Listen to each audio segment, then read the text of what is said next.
This is your News Source Evening Bulletin for today, Thursday, the 12th day of December in the year 2019. Here is what we're tracking tonight. The opposition People's Progressive Party Civic plans to repeal the Natural Resources Act once it gets into government, and also intends to make substantial changes. At his weekly solo press conference today, opposition leader Bharat Jagdeo, who is also the General Secretary of the PPP, said he believes the passage of the piece of legislation was illegal. We made it clear we are going to repeal this act and then reenact as a proper sovereign wealth fund that has appropriate safeguards and that will keep the management of the sovereign wealth fund at arm's length from political authority. Jagdeo's position is that when the legislation was taken to the House, the government would have already been in an interim form. The National Resources Fund is a fund that is created from a legislation that is illegal as far as we're concerned. So I don't know what's the big hullabaloo about this whole issue. It was passed after the no confidence motion was validly passed in the National Assembly. This bill was then passed by the National Assembly. So the government had fallen when this bill was passed. There has been no legal challenge to the passage of the legislation. In making reference to the recent Memorandum of Understanding between the Ministry of Finance and the Bank of Guyana for the operational management of the Natural Resources Fund, Mr. Jagdeo claims that move was a public relations stunt. Now this Gobin Ganga, if he gets a call from the minister, he runs over to the ministry. This is the central bank reports to the minister. How much independence do you have here? When Gobin Ganga, a big show is made about this pact that that they sign now between the central bank and the minister to manage the fund. It's all a show. Jagdeo said his PPP wants a sovereign wealth fund that is technically and not politically managed. At present, the Natural Resources Act provides for the appointment of 3 committees to manage the revenues from oil. Those committees are macroeconomic, the oversight, and the investment committees. The committees have not yet been appointed, and the oversight committee has not been established since the opposition and the private sector are yet to name representatives. More news coming up in a moment. It's bigger, it's better, it's back. It's GTT's plus size Christmas promotion. Connect with your friends and loved ones with GTT services to benefit from our biggest ever Christmas bundle of specials and be one of our plus size winners. Visit our website or call 227-9444 for more information today. Big bundles for you. Big bundles for you. Top up a grand, we make a winner out of you. We got a game show for you. Game show for you. At the most critical life-changing moments, the National Insurance Scheme is here to ensure that your needs are covered. Access reimbursement for medical expenses for various aspects of your medical care. We know that eye care is of utmost importance. Receive assistance with our Spectacle Care voucher. Visiting the dentist? Dental care is also covered under our sickness benefit services. Offset the funeral expenses of a loved one with costs covered by our funeral benefits. National Insurance Scheme. We're there every step of the way.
Enter the GBTI Quick Cash Christmas promotion and make it a Christmas to remember.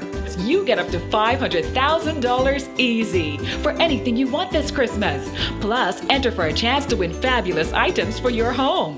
One complete 7-foot granite top base kitchen cabinet, one sectional suite, one 5-piece dinette set, and complimentary baskets of goodies. Apply at your nearest branch or online at www.gbtibank.com. GBTI, we see Christmas through your eyes. We are legions of men standing strong, but never too proud to stoop and help someone. We must send a clear signal to all. Do right, walk in upright ways, knowing that's what being a man is all about. And ever aware that things will only get worse when good men do nothing. Stand strong. Be the one to live right. Welcome back. The decision to place Guyana's revenue from oil in the U.S. Federal Reserve Bank has been defended by the Finance Minister. Finance Minister Winston Jordan, supported by the Central Bank Governor Dr. Gubin Ganga, both agree that placing the finances from the Natural Resources Fund in the U.S. Reserve is the best move. Their statements came yesterday on the heels of criticism over the move. Dr. Ganga told reporters that the Federal Reserve System, the central banking system of the U.S., is by far the safest institution to hold Guyana's petroleum revenues. The governor noted that foreign assets belonging to Guyana have been kept at the Federal Reserve for close to 50 years. Let me tell you, you want to put your money as the safest possible institution. There are a number of them, but the Fed is one of them, right? The Fed was approached long back, right? So you just don't go and talk and send something to the Fed. You have to engage them. We're talking about months. And on the other hand, Minister Jordan noted that Guyana could make an average of 3% interest on its investment, but the ultimate aim is to meet an average of 32% long-term interest. After investing in all these different classes of assets, so the aim over time is 3%, an average of 3%, right? So some of them you may get 1.5, some of them you're lucky if you get them at 4.5, 3, 3.2, 2.8, and then weighted average over long term, 3% on average. 0.2, 0.3, 0.5. Right, 0.5. Because the safer the asset, the lower the interest. Jordan said Guyana could not earn any interest if the money was saved locally. The Bank of Guyana is responsible for the management of the Natural Resources Fund, including receiving and accounting for all deposits, investing in eligible asset classes, reporting on the petroleum on a monthly, quarterly, and annual basis, and providing the public with information on the Natural Resources Fund as required by law.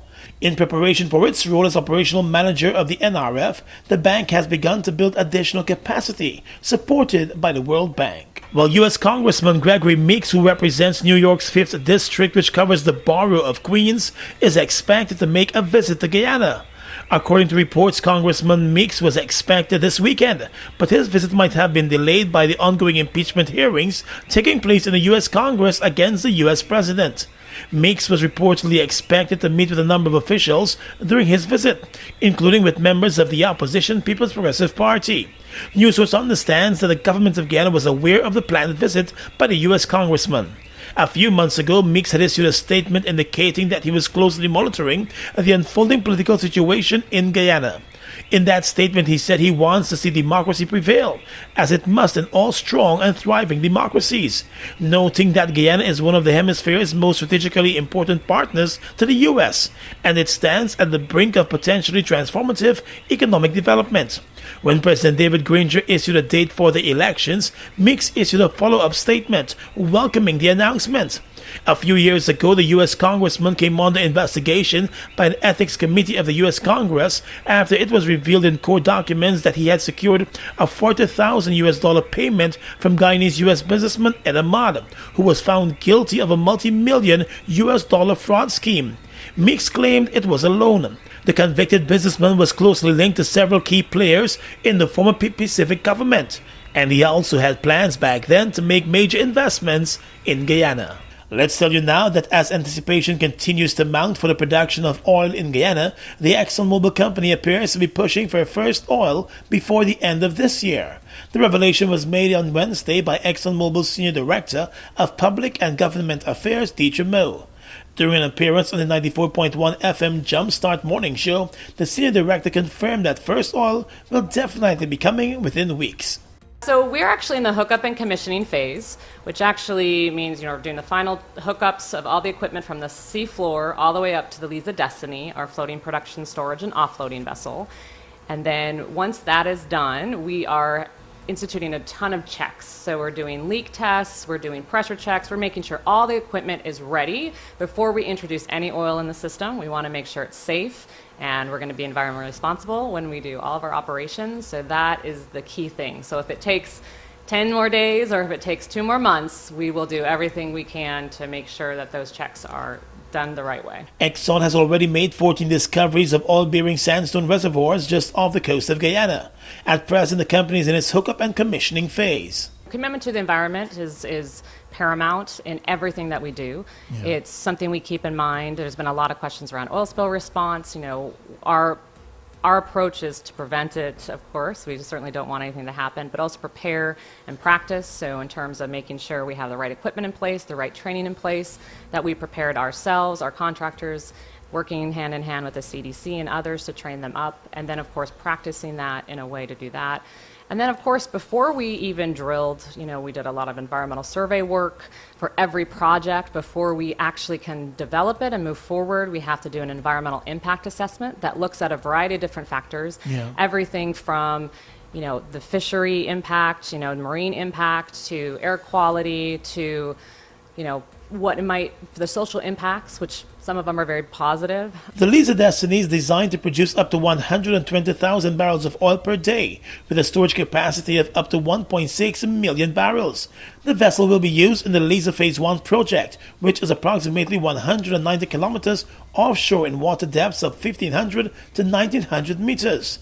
Currently, there are 4 drill centers with 17 wells in total, 8 oil-producing wells, 6 water injection wells, and 3 gas reinjection wells. But according to the company's senior director, they are working to ensure that the entire operation is safe and production is done in an environmentally responsible way. The Exxon official noted that oil production presents an opportunity for Guyana to embrace a growing sector that can provide revenues that allow the economy and the country to grow as it sees fit. She also boasted of the efforts of the company to increase local contents, and also noted that half of the country's employment represents Guyanese nationals. Approximately 3,000 house lots have been allocated on an annual basis since 2015, but the coalition government plans to ensure that that number increases to around 5,000 per year instead. This was revealed recently during a press conference where the Chief Executive Officer of the Central Housing and Planning Authority, Leland Saul, said that this will help to significantly reduce the current backlog of housing applications. Our allocation figure on an annual basis is approximately maybe somewhere around 3,000. Ideally, we should be allocating in excess of 5,000 per year over the next 7 years, and I think it will put a significant dent on that huge backlog. Mr. Saul noted too that there are lands available for 5,000 house lots per year over the 7-year period. We have lands available, but we need to develop those lands. I want you to understand it costs approximately $3 million to develop a house lot. And mind you, for the low-income lot, it is being sold at $92 million. So we are... 92,000. 92,000. Yeah. 92 million. Sorry, 92,000. Yes. Sorry, correction. It therefore means that we are subsidizing the cost of a house lot. Meanwhile, Minister within the Ministry of Communities, Annette Ferguson, said her ministry has adopted a new approach to visit various regions in an effort to ensure that families and individuals who may have applied for a house lot many years ago can finally be allocated same in the areas closest to them. The minister said the government is using the modified policy to ensure Guyanese acquire housing and to hopefully address a number of issues that her ministry faces daily. In the courts, a 48-year-old man was today sentenced to 85 years in jail after he was found guilty of raping a young girl who was between the ages of 13 and 16 when the incidents occurred. The Mucka resident Jagadi Hodge was found guilty of 4 counts of rape, but because his sentences will run concurrently, he will spend 25 years behind bars. The incidents occurred back in 2014, 2015, and 2017. In a statement to the court, the victim recounted the ordeal that she went through from the reported incidents of rape and the man telling her not to tell anyone. She said it became even worse for her and hurtful as her own mother believed her rapist over her. Before the sentence was handed down, the convict begged for forgiveness in his statement to the court. In addition to the sentence, the judge ordered that he be made to undergo counseling while behind bars. He was ushered off to jail this afternoon to begin that sentence. And 2 men were today sentenced to life in prison for the murder of a security guard back in 2013. The convicts Alvin Kissoon from Caneville on the east bank of the Marara and Calvin King of Savage Street Northeast, La Penitence, stood before Justice Sandal Kissoon for the sentencing. They were found guilty back in November of murdering security guard Christopher John during a robbery at the Lethem Post Office. The judge, in handing down the sentences, said it was clear that the two had carefully planned the attack and executed it. The two convicts maintained their innocence, even as it was explained to them that with a life sentence, they will only become eligible for parole after serving 32 years in jail. Samuel Suknandan is up next with Across the Region. There once was a man named Stan whose business needed a new plan. Christmas was coming, this much was true. He needed some help but didn't know what to do. Then fast as a flash, 3 helpers did come from Republic Bank. They came with some. One had low interest rates, one reduced equity, one with approval so quick and easy. Now Stan is the man and his business is booming. Christmas is good and he is winning. Reach more customers and boost your business with a Republic Small Business Loan today. Only for this Christmas. Get 20% off on educational tablets. Get the B-Link HD8 with 180 plus full version educational apps for students in pre-K to 5th grade. It's perfect for homeschooling.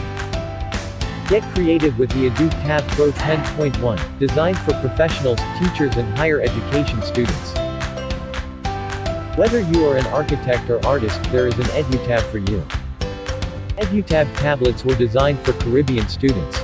Order online or at Zune Online Shopping on Middle Street, Georgetown. Ask for Miss Green. Get yours today.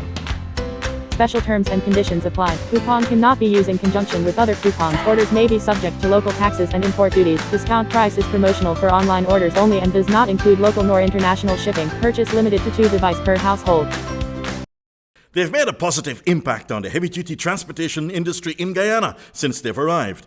Guyanese are amazed at their power, durability, efficiency, and superior handling capabilities. These are brand new trucks, manufactured in partnership with German, Italian, and French companies. They have a powerful reputation for operating under very adverse Guyanese conditions and come with full after-sales service and spare parts. They're the most sought-after trucks today, with over 500 units in Guyana, and they're available in over 100 countries, including South America and the Caribbean. Be smart. Buy brand new ST Howo trucks today. Call 608-4998 and arrange for an inspection at ST Truck Guyana Incorporated, Block B, Public Road, Covenant, East Bank, Demerara. It's bigger, it's better, it's back. It's GTT's plus size Christmas promotion. Connect with your friends and loved ones with GTT services to benefit from our biggest ever Christmas bundle of specials and be one of our plus size winners. Visit our website or call 227-9444 for more information today. Big bundles for you. Big bundles for you. Top up a grand, we make a winner out of you. We got a game show for you. Game show for you. Taking you across the region right now, I'm Samuel Suknandan. Let's start with what's happening in the Caribbean. Royal Bank of Canada has signed a deal to sell its banking operations in the Eastern Caribbean to a consortium of indigenous banks in the region. Financial terms of the deal were not disclosed. The agreement includes branches in Antigua, Dominica, Montserrat, St. Lucia, and St. Kitts and Nevis. It also includes regional businesses operating on the RBC Royal Bank Holdings EC Limited in Nevis, Grenada, and St. Vincent and the Grenadines. Royal Bank said it has operated in the Caribbean for more than 100 years.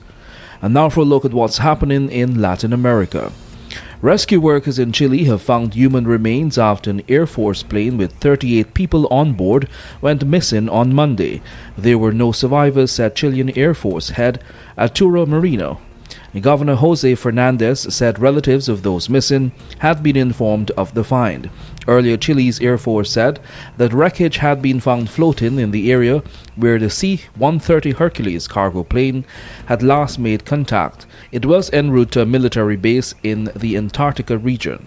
And finally, international news. Thousands of Algerians filled the streets of the capital to denounce what they describe as a sham presidential election that took place today amid heightened security. Anti-riot police were deployed to block access to several major city areas which have been used for months-long protests demanding the departure of the old guard and an overhaul of the political system.